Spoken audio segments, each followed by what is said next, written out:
اهلا بيكم معاكم قناة مطبخ فوف. النهارده جايه اقدم لكم ميني قرص بطريقه سهله جدا وبسيطه. زي ما انت شايفه كده طالعه ما شاء الله عليها. لو عايزه تعرفي عملتها ازاي يلا نبدا الفيديو ونقول بسم الله. بسم الله الرحمن الرحيم. اول حاجه انا عندي 3 كوبايات من الدقيق يكونوا منخولين، 3 كوبايات من الدقيق، كوبايه الا ربع من اللبن، نص كوبايه سمنه على زيت، معلقتين سكر، ومعلقه بيكنج باودر، وربع معلقه ملح، ومعلقه من الخميره. محضرة عندي بولة هبتدي انزل فيها ب3 كوبايات من الدقيق، وانزل بعد كده بمعلقة البيكنج باودر، ربع معلقة الملح، ومعلقة خميرة معلقة كبيرة، وعندي معلقتين كبار من السكر. هبتدي اقلب المكونات الجافة دي كلها مع بعض بالشكل ده كده. هجيب عندي نص كوباية السمنة على الزيت وانزل بيها على الدقيق ويكونوا دافيين، وابتدي بقى اقلب الدقيق مع السمنة بالشكل ده لحد ما الدقيق يتشرب السمنة والزيت.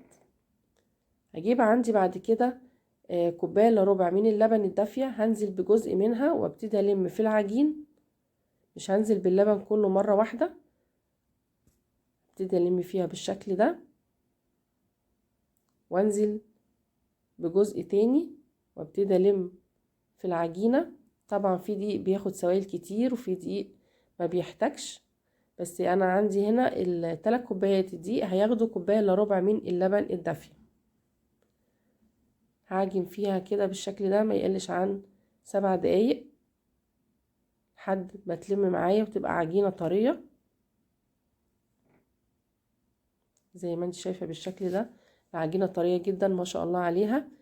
هسيبها بقى في مكان دافي تختمر لمدة نص ساعة بالشكل ده كده. وبعد نص ساعة بالظبط هرجع وابتدي اقطع واشكل منها زي ما انت شايفة كده. هي كده عندي اختمرت.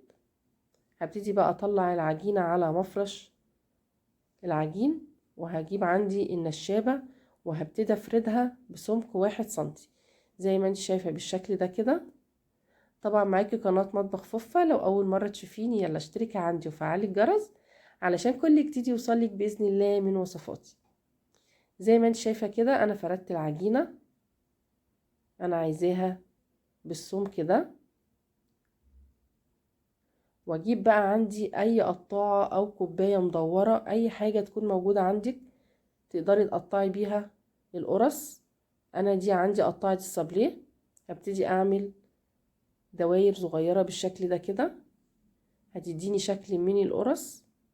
انت بتقدري تتحكمي في حجم القرصة.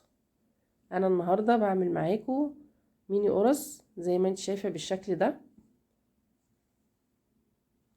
هكون محضرة بقى عندي الصواني اللي هدخلها الفرن. يفضل ان انت التسوية تكون في الصواني الألمونيا لانها بتوزع الحرارة كويس جدا والتسوية بتاعتها بتكون ناجحة. هبتدي بقى ارص القرص بالشكل ده كده في الصينية. طريقتها سهلة زي ما انا وريتها لك، تطلع معاكي ما شاء الله بجد هتبقى روعة في الفطار في العشاء في الرحلات زي ما انت شايفة بالشكل ده. هكمل باقي تقطيع القرص عندي وهتكون عندي بالشكل ده زي ما انت شايفة كده. هسيبها تختمر تاني لمدة نص ساعة. دي شكلها بعد ما اختمرت. مولعة الفرن على درجة حرارة 180 درجة. هدخلها الفرن اول ما تستوي من تحت هولع الشواية تاخد الوش الذهبي من فوق. بعد كده هطلعها وهتبقى معايا بالشكل ده طالعة ما شاء الله عليها. زي ما انت شايفة حجم القرصة صغيرة ميني قرص. عملناها النهاردة ب3 كوبايات من الدقيق. مكوناتها بسيطة جدا، ولو حابة تزودي الكمية بتضاعفي المكونات. تنفع في الفطار في العشاء بجد طالعة روعة. الكمية دي انا عملتها ب3 كوبايات من الدقيق بس. طريقة ناجحة جدا.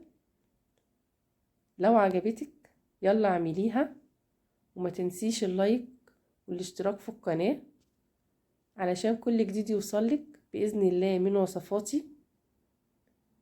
واستنيني في وصفات تانية كتير.